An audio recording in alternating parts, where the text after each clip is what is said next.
असलकुम, welcome to the channel and welcome to the new topic of pharmacology. जिस तरह से आप लोग जानते हैं, हमने फार्माकोकाइनेटिक्स को स्टार्ट किया था और फार्माकोकाइनेटिक्स में हमने एब्जॉर्प्शन, डिस्ट्रीब्यूशन, मेटाबॉलिज्म और ये सारा कुछ डिस्कस किया।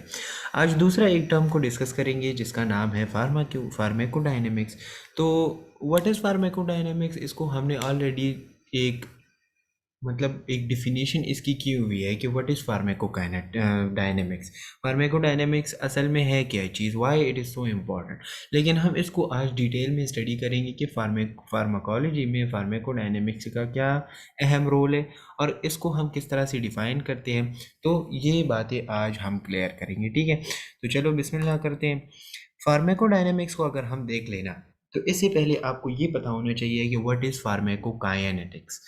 फार्माकोकाइनेटिक्स में हमने डिस्कस किया कि जब हम एक ड्रग को एडमिनिस्ट्रेट कर लेते हैं तो उसके बाद हमारी बॉडी उसके साथ कौन सा अमल परफॉर्म करती है। जिस तरह से वो उसको एब्जॉर्ब करेगी, वो उसको मतलब उसकी डिस्ट्रीब्यूशन करेगी, उसकी जो है ना ट्रांसफॉर्मेशन करेंगी। तो इसी तरह से फार्माकोडायनेमिक्स में क्या होगा, फार्माकोडायनेमिक्स में ये होगा कि जब हम एक ड्रग को एडमिनिस्ट्रेट कर लेते हैं तो ये ड्रग हमारे बॉडी पे क्या अमल करेगा, और जो अमल वो करेगा, जो एक्शन वो परफॉर्म करेगा, उसकी मैकेनिज्म क्या होगी। मैकेनिज्म का मतलब ये है कि किस तरह से, कौन से तरीके के ज़रिए ये अपना एक्शन हमारे बॉडी पे परफॉर्म करेगा। इसको हम क्या कहते हैं, फार्माकोडायनेमिक्स। क्लियर हो गया। तो पहले हम डिफिनीशन की तरफ आ जाते हैं। तो डिफिनीशन में क्या है, in pharmacology the term pharmacodynamics means specific biochemical interaction of drug substance with the target organ producing pharmacological effect. मतलब ये है कि फार्माकोडायनेमिक्स का मतलब क्या है कि एक स्पेसिफिक बायोकेमिकल इंटरेक्शन होगा। स्पेसिफिक बायोकेमिकल इंटरेक्शन का मतलब ये है कि ड्रग एंड जो टारगेट ऑर्गन है उसके दरमियान जो इंटरेक्शन होगा, और वो इंटरेक्शन क्या होगा, बायो केमिकल इंटरेक्शन होगा। तो इसको हम क्या कहते हैं, इसको हम कहते हैं फार्माकोडायनेमिक्स। अब फार्माकोडायनेमिक्स का काम क्या है, जब ये ड्रग इस ऑर्गन के साथ बायोकेमिकल रिएक्शन करेगा तो इस इंटरेक्शन की वजह से क्या होगा, जिस मकसद के लिए हमने वो ड्रग एडमिनिस्ट्रेट किया है ना, तो वो इफेक्ट पैदा हो जाएगा जिसको हम डिज़ायर इफेक्ट कहते हैं। मतलब एक बंदा है, उसको हेडेक हो रहा है, ठीक है। तो अब the main area is head, clear है ना। तो ये जब हम एक पेनाडोल या कोई भी दर्द की दवाई जो हम ले लेते हैं तो वो क्या करेगा, यहाँ टारगेट ऑर्गन के साथ इंटरेक्शन करेगा, और उस इंटरेक्शन से क्या होगा, हमारा डिज़ायर इफेक्ट क्या है कि हमारी जो सर दर्द है ना वो ख़त्म हो जाए। तो वो हमारा डिज़ायर इफेक्ट हुआ ना। तो जो ड्रग हम एडमिनिस्ट्रेट कर लेते हैं उसका उस टारगेट ऑर्गन के साथ क्या होगा, इंटरेक्शन होगा। उस इंटरेक्शन के बाद वो इंटरेक्शन क्या होगा, इसको हम कौन सा इंटरेक्शन कहते हैं, बायोकेमिकल इंटरेक्शन। और ये इंटरेक्शन इसलिए होगा कि जो फार्माकोलॉजिकल इफेक्ट हम प्रोड्यूस करना चाह रहे हैं वो हो जाए और जो हमारा मकसद है वो कंप्लीट हो जाए। अब ये टारगेट एरिया सिर्फ हेडेक मतलब नहीं है। अगर किसी के बंदे के पेट में दर्द है या मतलब हाथ में दर्द है या पाँव में दर्द है तो टारगेट एरिया कौन सी हुई, हाथ पाँव या पैर हुई, ठीक है। तो इसका मतलब ये है कि specific biochemical interaction of the drug substance with the target organ producing pharmacological effect. अच्छा, अब इसके बाद क्या है, इसके बाद है कि pharmacodynamics is the mechanism where drug exert their effect on the body. Pharmacodynamics क्या है, वो मैकेनिज्म, वो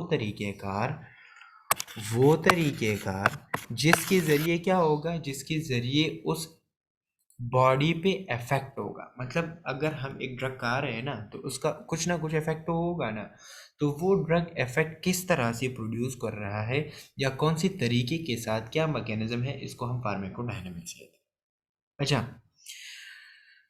अब to produce therapeutic and toxic effect drug interacts in the different ways in the body। अब हमने बात की ना कि ड्रग क्या करेगा, वो टारगेट ऑर्गन के साथ इंटरेक्शन करेगा। तो ये इंटरेक्शन क्या होगी, ये इंटरेक्शन मुख्तलिफ तरीक़ों से हो सकती है, different ways in the body. अब वो कौन कौन से तरीके हैं, अब वो कौन कौन सी मैकेनिज़म्स है, उसको हम आगे डिस्कस करेंगे। क्लियर है, तो ये आपको क्लियर होना चाहिए। अच्छा, अब आ जाते हैं मैकेनिज्म्स ऑफ ड्रग एक्शन। किस तरह से एक ड्रग जो है ना वो अपनी एक्शन परफॉर्म करेगा, क्या मैकेनिज्म होगा, कौन सी तरीके कार हो। तो पहले अगर हम यहाँ पे देख ले तो क्या है हमारे पास, एक है नॉन रिसेप्टर मेडिएटर और एक है रिसेप्टर मेडिएटर।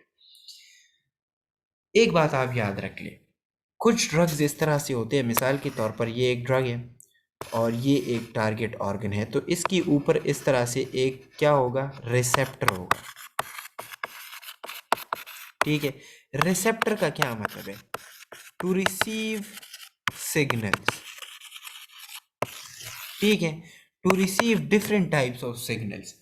अब ये ड्रग क्या करेगा, ये ड्रग आएगा, इस रिसेप्टर के साथ बाइंड होगा, एक केमिकल इंटरेक्शन होगा और फिर उसके बाद यहाँ पे इफेक्ट प्रोड्यूस होगा। ये मैं रिसेप्टर की बात कर रही हूँ, ठीक है, लेकिन मैं ये इसलिए समझा रहा हूँ क्योंकि फिर आपको नॉन रिसेप्टर का जो मैकेनिज्म है वो समझ नहीं आएगा। तो यहाँ पे दो मैकेनिज्म्स हैं, एक है नॉन रिसेप्टर, एक है रिसेप्टर। मतलब एक ये है कि उसको रिसेप्टर की ज़रूरत नहीं है, दूसरा हमारे पास कौन सा है, रिसेप्टर मेडिएटेड, जिसको रिसेप्टर की ज़रूरत होती है। वो ड्रग्स जो रिसेप्टर के बगैर कोई इफेक्ट प्रोड्यूस नहीं कर सकते। क्लियर हो गया। अच्छा, अब आ जाते हैं नॉन रिसेप्टर मेडिएटेड की तरफ। नॉन रिसेप्टर मेडिएटेड का क्या मतलब है कि वो ड्रग्स जिसको कोई रिसेप्टर की ज़रूरत नहीं है, वो बगैर ही रिसेप्टर क्या कर लेते हैं, दे प्रोड्यूस देयर इफेक्ट। तो उसमें से हमारे पास पहला कौन सा है, by physical action. Through physical action जो मैकेनिज्म होगा, जो एक्शन परफॉर्म होगा, वो नॉन रिसेप्टर में होगा। पहले हमारे पास क्या है, osmosis. Some drug exert their effect by osmotic pressure. अब मतलब यहाँ पे अगर आप देखेंगे ना, तो आप इसको किस तरह से डिफाइन करेंगे, आप इसको डिफाइन करेंगे कि कुछ इस तरह के ड्रग्स होते हैं कि वो क्या करते हैं, वो ऑस्मोटिक प्रेशर के ज़रिए क्या कर लेते हैं, अपना एक्शन परफॉर्म कर लेते हैं। जिसमें हमारे पास कौन सा ड्रग है, मैनिटॉल है। मैनिटॉल 20% मैनिटॉल हमारे पास क्या है, ये असल में हम एडमिनिस्ट्रेट करते हैं, लेकिन ये with the help of osmosis होता है। अब आपको ये पता होना चाहिए कि व्हाट इज़ ऑस्मोसिस। तो और ऑस्मोटिक प्रेशर क्या चीज़ होती है, तो osmotic pressure is the minimum pressure which needs to be applied to a solution to prevent the inward flow. ठीक है, तो अगर हम यहाँ पे देख ले तो ये ऑस्मोटिक प्रेशर होता कहाँ पे, तो रिमेंबर वन थिंग, ये ऑस्मोटिक प्रेशर हमारे पास ब्लड में भी होता है। ठीक है, और ऑस्मोटिक प्रेशर क्या करता है, ये इसको हम कोलाइड प्रेशर भी कहते हैं। ऑस्मोटिक प्रेशर को हम क्या कहते हैं, कोलाइड प्रेशर। ठीक है, तो ये बात आपने याद रखनी है कि कुछ ड्रग्स इस तरह के होते हैं जो with the help of osmotic pressure होते हैं, और इसका एग्जांपल क्या है, 20% मैनिटॉल। अब आपसे ये भी कभी कभार पूछा जा सकता है कि ऑस्मोटिक प्रेशर जो है ना वो कौन मेंटेन करता है। ठीक है, तो रिमेंबर वन थिंग, जो ऑस्मोटिक प्रेशर है इसके लिए एक प्रोटीन यूज़ होता है जिसको हम क्या कहते हैं, अल्ब्यूमिन। ये कभी कभार एमसीक्यूज में आ जाता है कि osmotic pressure of the blood is maintain by. So remember one thing, serum albumin जो हमारे पास है वो क्या करती है, ऑस्मोटिक प्रेशर को मेंटेन करती है। लेकिन ये तो खैर एक जनरल सी बात यहाँ पे आ गई। अच्छा, absorption. So absorption is the adhesion of molecules of gas, liquid and dissolve solid to the surface. Charcoal absorb toxin. अब एक बात यहाँ पे याद रखना, चारकोल क्या चीज़ है। मिसाल के तौर पर एक बंदा है और उसका दिमाग बिल्कुल ही ख़राब हो गया। ठीक है, अब मैं ये क्यों कह रहा हूँ, क्योंकि ये मोस्टली ये जो चारकोल है ना, ये सुसाइडल केसेस में यूज़ होते हैं। सुसाइडल केसेस क्या है, सुसाइडल वो केसेस मतलब एक बंदा है, उन्होंने कुछ ऐसी दवाइयाँ या कुछ दवाइयाँ उसने खा ली है, वो अपने आप को मारना चाहता है, ठीक है। तो हम क्या कह लेते हैं, वो दवाई तो असल में अगर आप स्पेसिफिक डोज में नहीं खाएंगे तो वो टॉक्सिक बन जाएगी, वो टॉक्सिन बन जाएंगी, वो जहरीले बन जाते हैं। तो जब हम उसकी स्टमक को साफ करते हैं ना, स्टमक को, ठीक है, तो स्टमक के लिए हम एक ड्रग यूज़ करते हैं जिसे हम चारकोल कहते हैं, ठीक है। तो हम स्टमक में चारकोल को क्या कर लेते हैं, एडमिनिस्ट्रेट कर लेते हैं इस चारकोल को। यहाँ पे अगर हम देख लें तो ये मिसाल के तौर पर ये हमारे पास एक्टिवेटेड चारकोल हो गया ना, तो इसके साथ क्या होगा, जो टॉक्सिन्स वगैरह है या मतलब कोई गैस वगैरह है, ये मतलब यहाँ पे मैं सुसाइडल केस की एग्जांपल दे रहा हूँ। तो अगर हमारा जो स्टमक है उसमें यहाँ पे मिसाल के तौर पर ये वो टॉक्सिन्स पड़े हुए हैं और ये बंदा क्या करेगा, 2-3 घंटे के बाद उसकी डेथ होगी, तो हम क्या कर लेते हैं, हम एक्टिवेटेड चारकोल दे देते हैं, तो ये सारे जो है ना ये इसके साथ यहाँ पे बाइंड हो जाते हैं, ठीक है। तो इसकी वजह से वो सुसाइड से बच सकता है। तो absorption is also a mechanism of drug action. Clear है कि मतलब लिक्विड या डिजॉल्व सॉलिड जो है ना वो सरफेस के साथ अटैच हो जाते हैं। अब यहाँ पे अटैचमेंट के लिए कोई रिसेप्टर की ज़रूरत तो नहीं है ना, ठीक है, तो वो अटैच हो जाते हैं और वो अपना एक्शन परफॉर्म कर लेते हैं, जिस तरह से एक्टिवेटेड चारकोल। अच्छा, कोई भी अगर कोई क्वेश्चन वगैरह हो तो आप कमेंट्स में पूछ सकते हैं।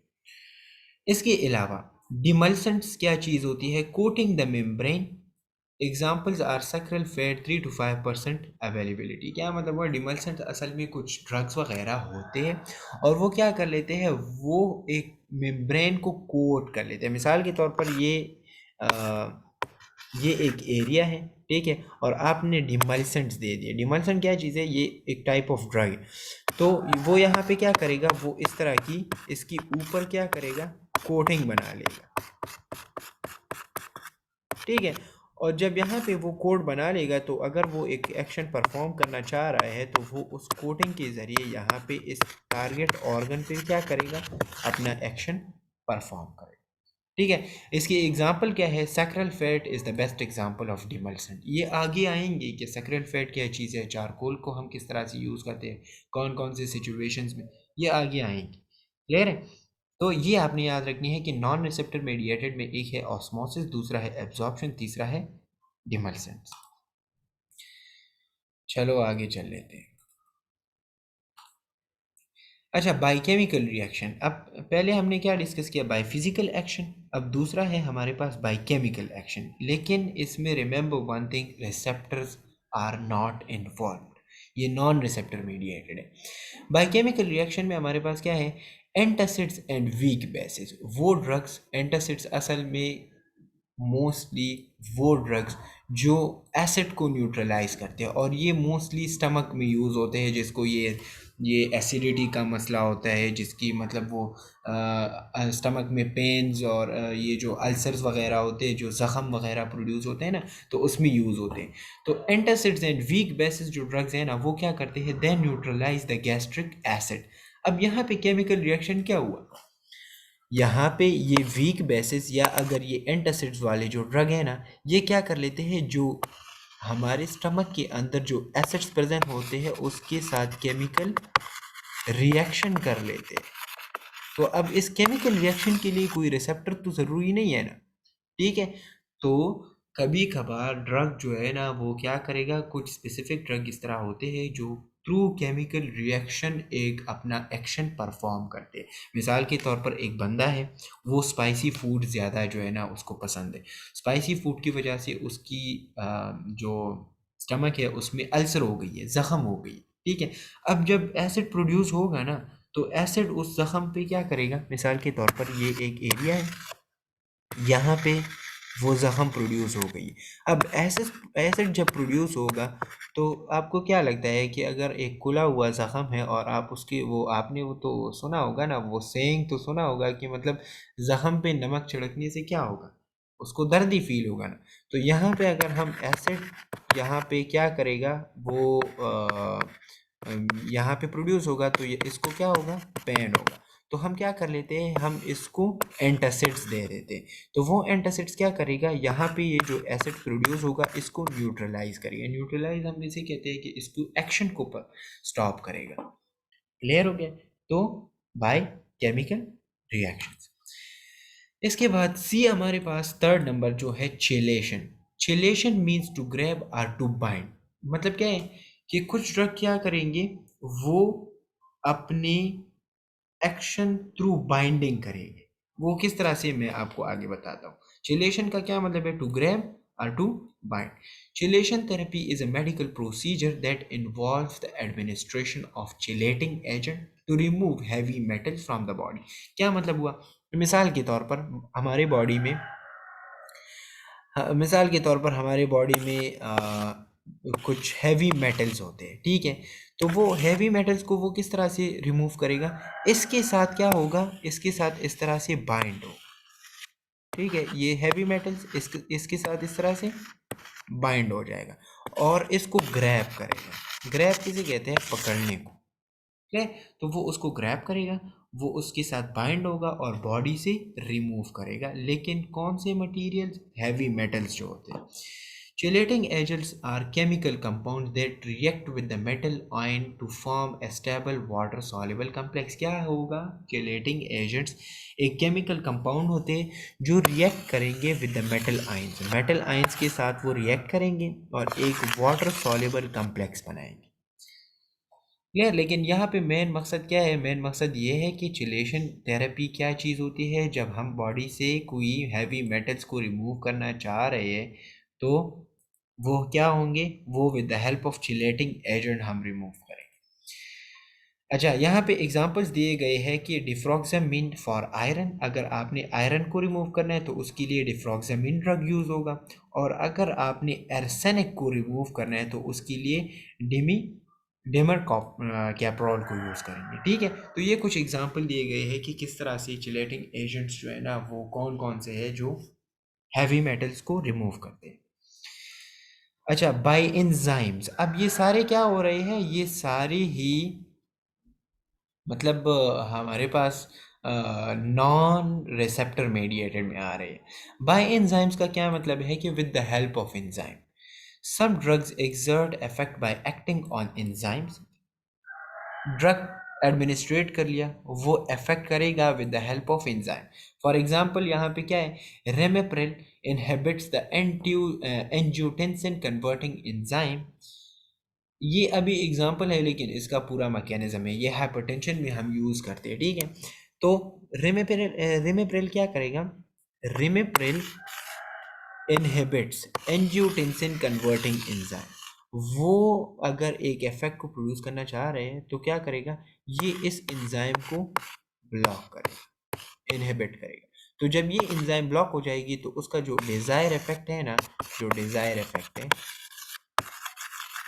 वो प्रोड्यूस हो जाएगा। क्लियर है? तो by blocking an enzyme, by blocking और बाय इनहिबिटिंग एन एंजाइम। अच्छा, allopurinol inhibit xanthine oxidase enzyme to prevent uric acid formation. Uric acid का क्या मतलब है कि एलोप्यूरिनोल एक ड्रग है जो इनहिबिट करेगा कौन से एंजाइम को, ज़ेंथीन ऑक्सीडेज एंजाइम को। क्यों? अगर आपकी बॉडी में बहुत सारा यूरिक एसिड फॉर्मेशन हो रही है तो उसके लिए हम एलोप्यूरिनोल देंगे। वो किस तरह से अपना एक्शन परफॉर्म करेगा, with the help of xanthine oxidase enzyme. तो ये सारे मैकेनिज्म्स हैं। अच्छा, थ्रू आयन चैनल भी है, जिस तरह से लोकल एनेस्थेटिक्स हो गए, ठीक है।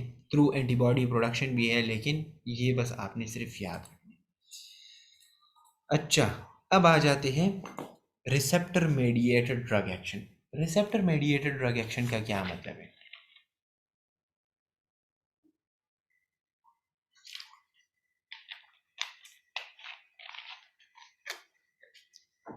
अच्छा, रिसेप्टर मेडिएटेड ड्रग एक्शन का मतलब यह है कि with the help of receptor के साथ बाइंड होके कोई एक्शन परफॉर्म करना, इसको हम रिसेप्टर मेडिएटेड कहते हैं।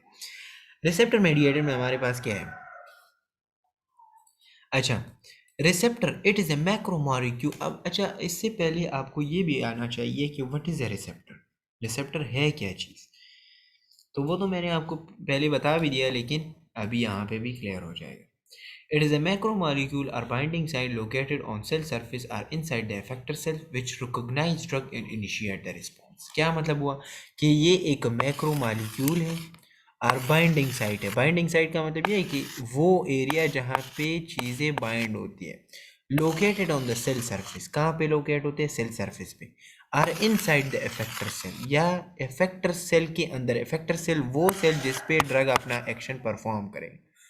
विच रिकॉग्नाइज, जो पहचानेगा ड्रग को, and initiate the response. It is a binding site which is located on the cell surface and it will recognize the drug and initiate the response of that drug. Clear? हमारे पास ये एक binding site है जहाँ पे क्या होगा, drug आएगा, ये इसको रिकॉग्नाइज करेगा और फिर उसके बाद इनिशिएट द रिस्पॉन्स। अच्छा,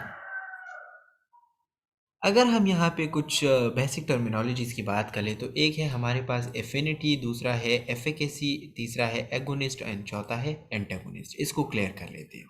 एफिनिटी क्या चीज़ है? Ability of a drug to combine with the receptor. क्या मतलब हुआ कि अगर एक ड्रग एक रिसेप्टर के साथ कंबाइन होता है तो उसकी एबिलिटी ऑफ कंबाइनिंग क्या है? क्लियर? इसको हम क्या कहते हैं? Ability of a drug.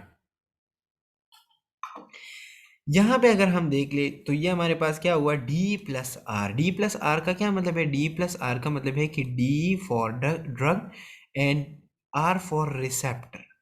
Clear है? तो जब ये दोनों कंबाइन होंगे ना, इससे एक कम्प्लेक्स बनेगा और उस कम्प्लेक्स का मतलब क्या होगा कि ये एक इफेक्ट प्रोड्यूस होगा। मतलब जब भी ड्रग एंड रिसेप्टर कंबाइन होंगे तो इससे एक क्या होगा, इससे एक इफेक्ट प्रोड्यूस होगा ना, क्योंकि हमने ये डिस्कस किया कि जब भी ड्रग कंबाइन होगा रिसेप्टर के साथ तो वो एक इनिशिएट द रिस्पॉन्स, एक रिस्पॉन्स को जो है ना वो इनिशिएट करेगा। तो एफिनिटी क्या चीज़ है? आप सुनेंगे कि इस ड्रग की एफिनिटी ज़्यादा है, इसकी कम है। मतलब क्या है कि ये ड्रग अच्छी तरह से रिस्पॉन्स करेगा, ये ड्रग अच्छी तरह से कंबाइन होगा। इसको हम क्या कहते हैं? एफिनिटी। अच्छा, एफिकेसी किसे कहते हैं? So the capacity of a drug receptor complex to produce an action. अब एक रिसेप्टर की कितनी कैपेसिटी है कि वो एक ड्रग से काम ले सके? क्या मतलब? Capacity of a drug receptor, वो ड्रग जिसका जो रिसेप्टर है उसकी कैपेसिटी कितनी है टू प्रोड्यूस एन एक्शन। एक कैपेसिटी होगी ना, इस तरह से तो नहीं है कि मतलब वो ड्रग मतलब वो अनलिमिटेड रिस्पॉन्स तो शो नहीं कर सकता ना, या अनलिमिटेड एक्शन तो प्रोड्यूस नहीं कर सकता ना। तो हम ये भी स्टडी करेंगे कि ये रिसेप्टर, इसकी कैपेसिटी कितनी है, इसकी कैपेसिटी कम हुई है या ज़्यादा हुई है। क्लियर? तो affinity, ability of a drug molecule to combine with the drug receptor, and efficacy, capacity of a drug receptors to produce an action. अच्छा, इसके बाद आ जाते हैं एगोनिस्ट और एंटागोनिस्ट। सो एगोनिस्ट हमारे पास क्या है? It is a drug that combines with receptors and illicit a response. क्या मतलब हुआ? एगोनिस्ट उस एक्टिविटी को कहते हैं कि जब एक ड्रग कंबाइन हो जाता है रिसेप्टर के साथ और वो एलिसिट है रिस्पॉन्स। एलिसिट का क्या मतलब है कि वो एक रिस्पॉन्स शो कर देता है, वो एक एक्शन शो कर देता है। इसको हम क्या कहते हैं? एगोनिस्ट। क्लियर?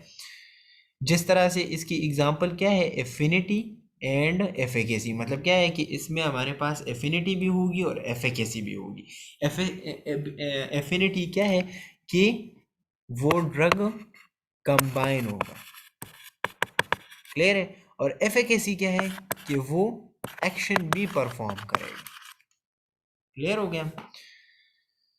अब एंटागोनिस्ट की बात कर लेते हैं। So antagonist, it is a drug that combines with the receptor without producing a response. क्या मतलब हुआ कि वो ड्रग्स जो कंबाइन तो होते हैं रिसेप्टर के साथ लेकिन कोई रिस्पॉन्स शो नहीं करते। क्लियर? तो इसको हम क्या कहते हैं? Antagonist. It block the action of the agonist. मतलब क्या है? एगोनिस्ट हमारे पास क्या है कि वो एफिकेसी भी होगी उसमें और एफिनिटी भी होंगी। लेकिन यहाँ पे ये बात याद रख लो कि एंटागोनिस्ट में क्या होगा? Has the affinity. एफिनिटी हम किस चीज़ को कहते हैं? ड्रग की कंबाइन विद द रिसेप्टर को। लेकिन यहाँ पे ज़ीरो एफिकेसी होगी क्योंकि ये तो एक्शन परफॉर्म नहीं करता है। क्लियर?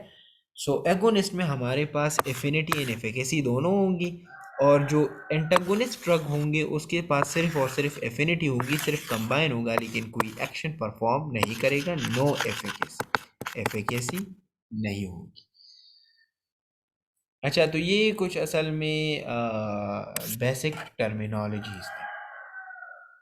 अब आ जाते हैं।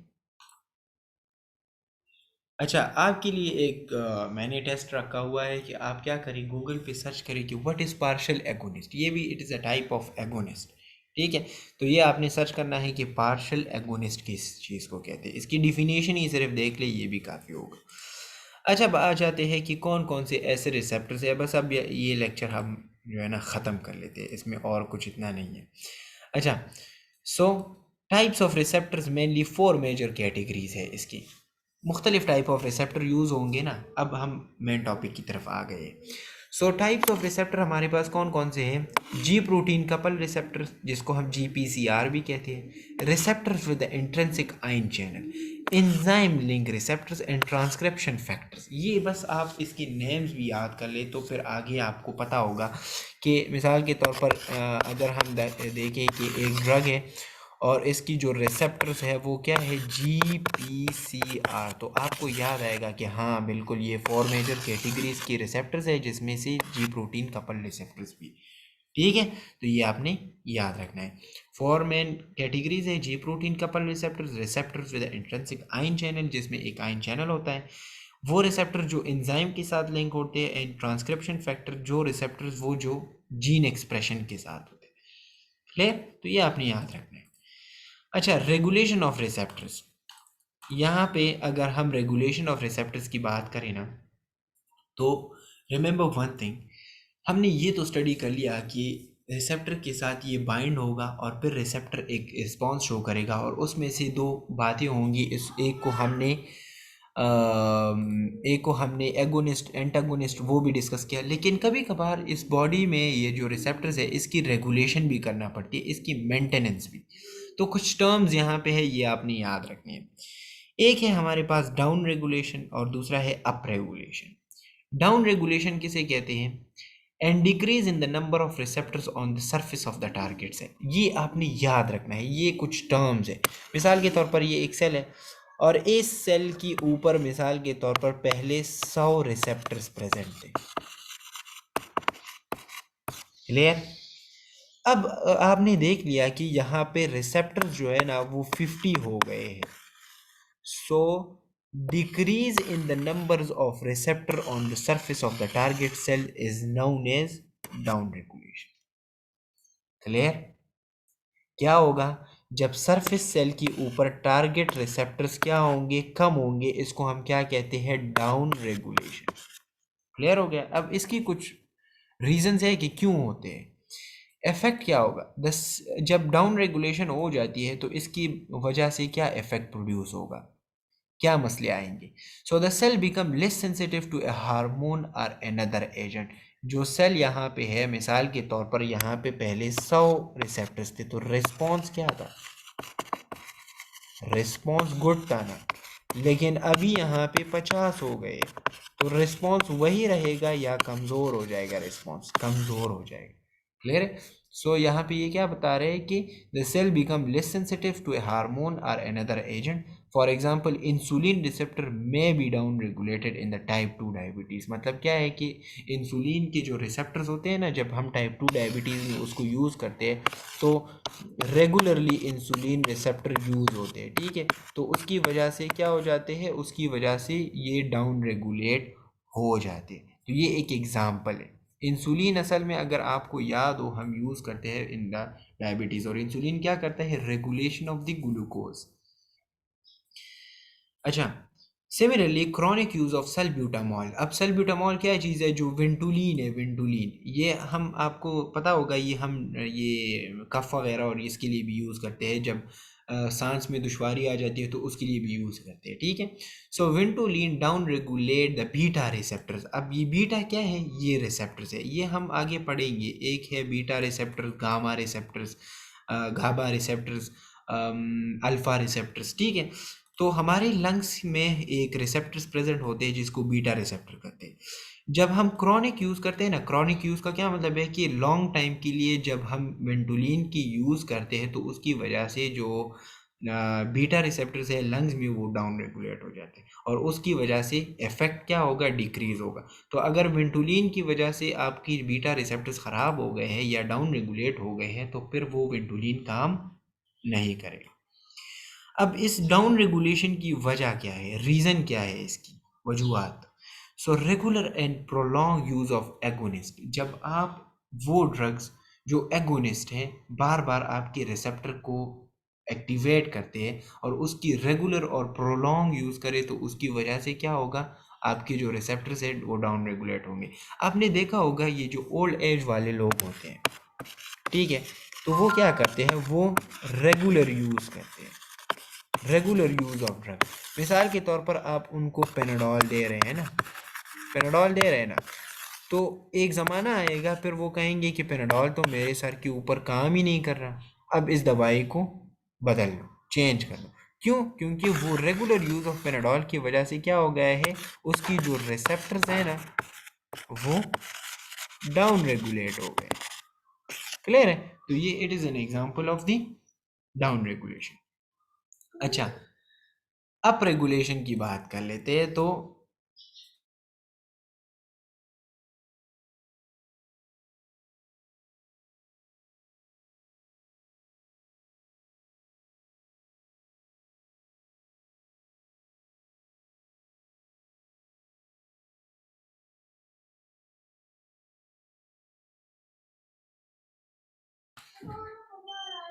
अच्छा, अब आ जाते हैं अप रेगुलेशन के बारे में बात कर लेते हैं। तो अप रेगुलेशन क्या चीज़ है, जब ये एक दूसरे के ख़िलाफ़ है। डाउन रेगुलेशन में रिसेप्टर्स कम होंगे, अप रेगुलेशन में रिसेप्टर्स ज़्यादा होंगे। Up regulation, an increase in the number of receptors on the surface of the target cells, making the cell more sensitive to a hormone or another agent। क्या होगा, receptor ज़्यादा होंगे, वो more sensitive बनेगा और response बहुत ही ज़्यादा show होगा, वो सेंसिटिव हो जाएगा। रीज़न क्या है, सम टाइम नेचुरल, कभी कभार नेचुरल होता है। Rise in the receptors for oxytocin in the third trimester of pregnancy. क्या मतलब हुआ कि कभी कभार इस तरह होता है कि जब थर्ड ट्राइमेस्टर ऑफ प्रेगनेंसी होती है ना तो उसके लिए ऑक्सीटोसिन क्या करता है, ऑक्सीटोसिन रिलीज़ होता है, तो उसके लिए रिसेप्टर्स की ज़रूरत होती है। तो जब ऑक्सीटोसिन रिलीज़ होगा और रिसेप्टर्स की ज़रूरत पड़ेगी तो उसकी वजह से जो रिसेप्टर्स है वो अप रेगुलेट होंगे, उसकी तादाद में इजाफा आएगा क्योंकि ऑक्सीटोसिन की तादाद ज़्यादा है। क्लियर है? तो ये एक एग्जांपल ऑफ अप रेगुलेशन है। अदर रीजंस क्या है, prolong use of an antagonist. Prolong use of antagonist का क्या मतलब है कि वो ड्रग्स जो एगोनिस्ट को स्टॉप करती है, जो ब्लॉकिंग इनहिबिशन करती है, तो उसकी वजह से भी अप रेगुलेशन आ सकती है। मिसाल के तौर पर प्रोफ्रानोलोल, तो ये प्रोफ्रानोलोल हमारे पास क्या है, ये एंटागोनिस्ट है। क्लियर हो गया? अच्छा, डोज रिस्पॉन्स कर्व किसी चीज़ को कहते हैं। तो डोज रिस्पॉन्स कर्व हम इसको कहते हैं कि हमारे पास अगर आप देख लें तो ये एक कर्व है, ठीक है, ये ये एक कर्व है जो हम क्या करते हैं, इसमें हम इसमें ये मेजर करते हैं कि एक ड्रग किस तरह से एक बायोलॉजिकल इफेक्ट प्रोड्यूस करेगा और कितना इफेक्ट प्रोड्यूस करेगा, ठीक है। तो इसके लिए हम लीनियर स्केल और ये सिमिलॉग स्केल यूज़ करते हैं। ये आपके लिए इतना इंपॉर्टेंट नहीं है लेकिन फिर भी आपको जानना चाहिए। अच्छा, drug response curve describe the relationship between the effect and the drug. Drug response curve क्या करता है, दो चीज़ों के बारे में इफेक्ट डिस्क्राइब करता है। एक है इफेक्ट और दूसरा है ड्रग। मतलब हमने डिस्कस किया ना कि इसमें हम क्या कहेंगे, ड्रग के इफेक्ट को डिस्कस करेंगे। Phases of dose response curve, इसमें हमारे पास 3 फेजेस होते हैं of dose response curve. Dose response curve में 3 फेजेस, 3 स्टेजेस होते हैं। फर्स्ट हमारे पास क्या है, the curve is flat at the amount of drug is not given great enough to initiate a response. क्या मतलब हुआ इसका, इसका आसान मतलब ये कि अगर हम यहाँ पे देख लें तो ये हमारे पास क्या है, ये बिल्कुल, ये यहाँ पे देख लो, ये फ्लैट है ना, फर्स्ट ये फ्लैट होगा फिर ये slowly slowly slowly slowly increase हो। क्लियर है? तो इसको हम फर्स्ट फेज कहते हैं। अच्छा, in the second phase the curve steadily rises with each increase in the drug dose. There is also an increase in the desired response. Finally the curve plateaus at the top, indicating that any further increase in the drug dose will not increase the drug response. क्या मतलब हुआ? ये बड़ा आसान है, यहाँ पे मैं आपको समझा देता हूँ। ये यहाँ पे बता रहे हैं कि मिसाल के तौर पर एक ड्रग आपने दे दिया, ठीक है, तो यहाँ पे स्टार्टअप पे अगर हम देख ले तो स्लोली स्लोली क्या होगा, ये इफेक्ट प्रोड्यूस होगा, ठीक है, और यहाँ पे ये प्लेटूस पे पहुँच जाएगा। तो एक फेज़ यहाँ पे है, एक फेज़ यहाँ पे है, दूसरा फेज़ यहाँ पे है, तीसरा फेज़ है यहाँ पे। जितना हम एक ड्रग को इंक्रीज़ करेंगे, उसके डोज को इंक्रीज़ करेंगे, तो यहाँ पे इफेक्ट क्या होगा, इंक्रीज़ होगा। लेकिन एक वक्त आएगा कि एक स्पेसिफिक डोज पे हम पहुंच जाएंगे और वो बायोलॉजिकल इफेक्ट जो मैक्सिमम है, मैक्सिमम वो जो है ना, डिज़ायर जो मैक्सिमम इफेक्ट है वो अचीव हो जाएगा। इसके बाद अगर हम डोज को इंक्रीज भी करेंगे तो वो इफेक्ट प्रोड्यूस नहीं होगा। तो इसका मतलब क्या है कि हर एक ड्रग का एक स्पेसिफिक इफेक्ट होता है, एक स्पेसिफिक रिस्पॉन्स होता है। क्लियर हो गया? अच्छा, क्वांटल डोज रिस्पॉन्स एक है हमारे पास ग्रेडेड रिस्पॉन्स, तो इसको मैं यहाँ पे आपको क्लियर कर देता हूँ, ये आसान है। क्वांटल डोज रिस्पॉन्स क्या है? It is a relationship between the three, कौन कौन से, number of the patients, response and dose. For certain other drugs the responses are not absorb on a continuous basis, such drug में either show their effect or not at all. क्या मतलब हुआ कि कुछ इस तरह के ड्रग्स होते हैं जो हम क्या कर लेते हैं, एक पेशेंट को दे देते हैं, तो या तो वो प्रोड्यूस करेगा इफेक्ट को या बिल्कुल ही इफेक्ट को प्रोड्यूस नहीं करेगा। यहाँ पे तीन चीज़ें हैं, एक है नंबर ऑफ पेशेंट, दूसरा है रिस्पॉन्स, दूसरा है डोज। एक स्पेसिफिक डोज हमने पेशेंट को दिया, क्लियर है? तो अब हम पेशेंट को वो ड्रग तो दे चुके हैं, लेकिन हम अब रिस्पॉन्स को देखेंगे कि रिस्पॉन्स है कि नहीं। तो या तो ये वाले जो ड्रग्स होते हैं, सच ड्रग्स में either show their effect or not at all, या तो इफेक्ट प्रोड्यूस होगा या बिल्कुल ही नहीं होगा। For example prevention of seizures by phenytoin. Phenytoin हमारे पास सीजर्स को प्रिवेंट करता है, ठीक है, तो या तो वो करेगा या बिल्कुल ही नहीं करेगा। Such responses are called quantal or all or none, इसको हम क्वांटल डोज रिस्पॉन्स कहते हैं। ग्रेडेड रिस्पॉन्स क्या चीज़ है? So it is a response और it is a relationship between two, दो चीज़ों के दरमियान रिलेशन है, dose and drug effect. That means how much amount of drug is required to decrease 20% of blood pressure is an individual. मिसाल के तौर पर मैं आपको बताऊं कि एक बंदा है, उसकी जो बीपी है ना वो है 180/100। क्लियर हो गया? अब नॉर्मल बीपी कितनी है? नॉर्मल जो ब्लड प्रेशर है वो है 120/80। क्लियर है? अब मैंने यहाँ पे मेजर करना है कि इस जो जो इंक्रीज आई है ना, इसके लिए कितना डोज रिक्वायर्ड होगा, कितना डोज ऑफ ड्रग रिक्वायर्ड होगा कि ये वाला जो है ना ये कम हो जाए 120/80। क्लियर? मतलब हम ये कैलकुलेट करेंगे कि कितना डोज रिक्वायर्ड होगा एक ड्रग इफेक्ट के लिए। मिसाल के तौर पर मैं आपको बताऊं कि 50% ब्लड प्रेशर को डिक्रीज करना है, तो अब 50% के लिए कितना डोज रिक्वायर्ड होगा, इसको हम ग्रेडेड रिस्पॉन्स कहते हैं। क्लियर हो गया? अच्छा, ये क्वांटम डोज रिस्पॉन्स की एक कर्व है। अच्छा, थेराप्यूटिक इंडेक्स क्या चीज़ है? तो therapeutic index, drugs have a therapeutic effect. Therapeutic effect का क्या मतलब है कि एक इफेक्ट होता है, टॉक्सिक इफेक्ट भी होता है, और in some cases lethal effect. Lethal effect का क्या मतलब है कि जिस तरह से सुसाइडल केसेस होते हैं। Side effects and lethal effects are typically dose dependent. Side effects और जो लीथल इफेक्ट्स होते हैं ना, वो किस चीज़ पे डिपेंड करते हैं? वो डोज पे डिपेंड करते हैं। अगर आप डोज को ज़्यादा करेंगे तो उसकी लीथल इफेक्ट, ख़तरनाक इफेक्ट्स होंगे। अच्छा, एडिटिव इफेक्ट एंड साइनर्जिज्म किसे कहते हैं? तो एडिटिव इफेक्ट्स क्या चीज़ है एंड साइनर्जिज्म, ये आसान है। यहाँ पे एडिटिव का क्या मतलब है? जमा करना। When two drugs with similar mechanism are given together, क्या मतलब हुआ कि हम अगर दो ड्रग्स देंगे जिसकी मैकेनिज्म सिमिलर है, काम सिमिलर है, तो वो क्या करेगा? They produce effect equal to sum of the individual effect. क्या मतलब हुआ कि मिस यहाँ पे अगर हम देख लें 2+2 इज इक्वल टू 4, एक ड्रग मिसाल के तौर पर drug A, drug B, same mechanism के ड्रग है, तो इसका जो इफेक्ट है वो कंबाइन होगा, क्लियर है, और इफेक्ट ज़्यादा होगा क्योंकि एक ड्रग भी है और दूसरा ड्रग भी है, तो वो कंबाइन हो जाते हैं, तो उसकी वजह से इफेक्ट प्रोड्यूस हो जाता है।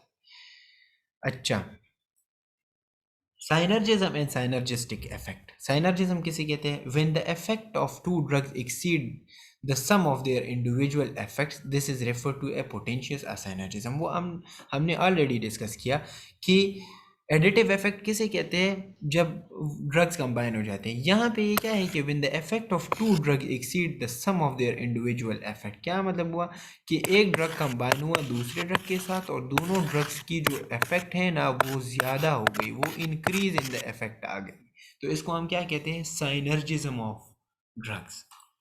क्लियर हो गया? तो यहाँ पे आपकी जो फार्माकोडायनेमिक्स है वो ख़त्म हो गई है, लेकिन ये एक बात याद रखें, आपकी जो फार्माकोडायनेमिक्स है ना, ये हम साथ साथ ड्रग्स के साथ डिस्कस करेंगे। मिसाल के तौर पर हम एनाल्जेसिक्स डिस्कस कर रहे हैं, एक मिनट, मिसाल के तौर पर हम एनाल्जेसिक्स डिस्कस करेंगे, ठीक है? एनाल्जेसिक्स वो ड्रग्स जो यूज़ होते हैं पेन के लिए।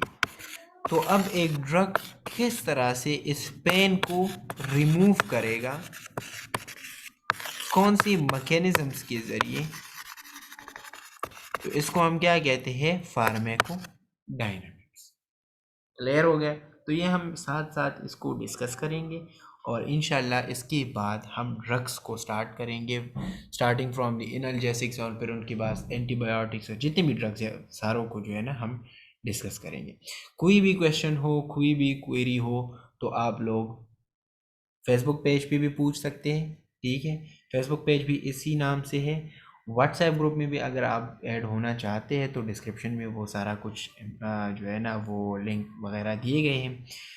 और कोई भी क्वेश्चन वगैरह हो तो आप ओपनली कमेंट्स में पूछ सकते हैं, ठीक हो गया? इंशाल्लाह नेक्स्ट लेक्चर में मिलेंगे जो रिलेटेड टू द फार्माकोलॉजी होगा, रिलेटेड टू द ड्रग्स होगा। तब तक के लिए इजाज़त दें। अस्सलाम वालेकुम।